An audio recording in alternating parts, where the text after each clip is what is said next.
When we say the 4 practices of cross-cultural leadership decision making, this is the model which we want to present to you. And if you can look into the projector, the 4 processes are engaging, developing, enabling, and empowering. And when we look on engaging, there are specific issues. We'll give you these slides. Don't worry about this. We'll give you these slides, part of your materials. When we say engaging, what exactly are we engaging? We will be looking on how do we engage the knowledge of our people in order to achieve growth and effectiveness. Skills and ideas from our people in order to achieve growth and effectiveness. And we'll be looking on developing. When you engage your people in terms of their skills, ideas, and knowledge, in order they can contribute into the design of services, products, or solutions, do we look into the knowledge like all knowledge are good, or there are things which we need to do in order to make sure that we have knowledge which is useful in our business? So, number 2, on developing, we need to look into how do we develop core shared values in terms of having a knowledge or skills and ideas which are useful to enable us to do business, to enable us achieve our growth and effectiveness. Meaning that it's not all the knowledge, the ideas, and the skills which our people have are good. Some of the knowledge which our people have, they are not good in terms of helping us to design services, products, or solutions, or developing products, services, and solutions, or in terms of delivery our products, or services, and solutions. So, in order for us to develop the core shared value, we need to make sure that we filter the knowledge using the moral values. We filter the knowledge, we refine the knowledge using the moral values. And so when it comes to developing, essentially here we want to develop core shared values, or we say it's an organizational or institutional climate. And so throughout our discussion also we look into what is the level of our institution and organizational climate. When we talk about climate or core shared value, it's also, we can look at it as a culture island, where we understand, like I'll give an example. All of us, we are here. I'm not sure what is the level of temperature within this room. And are we all happy with the level of the temperature within this room? Are we happy? Can anyone tell us what's the level of temperature within here? Is it 30 degrees? 25? 18? So basically, when we develop core shared values, we are looking at developing the acceptable and agreed level of knowledge, creativity, and skills and ideas which can be useful in terms of helping us to design or to develop or to offer services, products, and solutions. And the challenge here is, how do we get our organizations or our people to come to the level of the agreed levels of knowledge, agreed levels of skills and ideas? Now you'll see that most of the companies, they make it because they make sure that they bring their people, they develop their people to come at the level where, or to come at the core shared value, or at a culture island, or at an organizational climate which supports them to design services, products, and solutions and deliver them into the market. If you cannot pull their people's ideas, skills, and knowledge to that level which is acceptable and which is agreed within the organization, there are minimal chances that you'll make it. But you have to understand that when you want to develop core shared values, you are developing core shared values in a context which is cross-cultured. It's a knowledge-based economy, and also people are not working in an island. You are trying to create an island in a situation where it's a full of mess.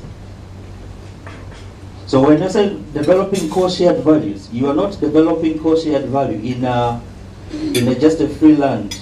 You are developing core shared value in an environment which is very complex, which is very uncertain, which is very ambiguous.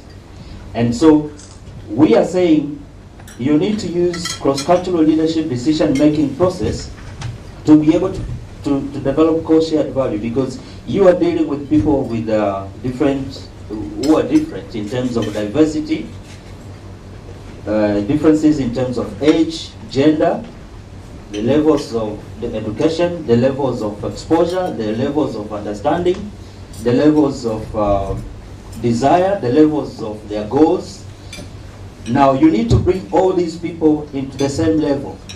That's why we are saying it's important for you to develop an institutional climate which can sustain or which can help you to design and develop or deliver solutions to the customers or to the community. But coming to this level, we are saying you need to go to the third stage, whereby you need to enable people by encouraging self-leadership. And now you will see within the cross-cultural leadership decision-making process, the decision process changes, or the mechanisms on how you bring people, or the mechanisms of corporations also, they will be changing stage by stage, depending on where and what you want to achieve and where are you within the continuum or within the decision-making process. I'll show you some other modules as we move on. Now, we are saying, why do you need to enable people? The role of enabling people, it's because we have to agree that we are not the same.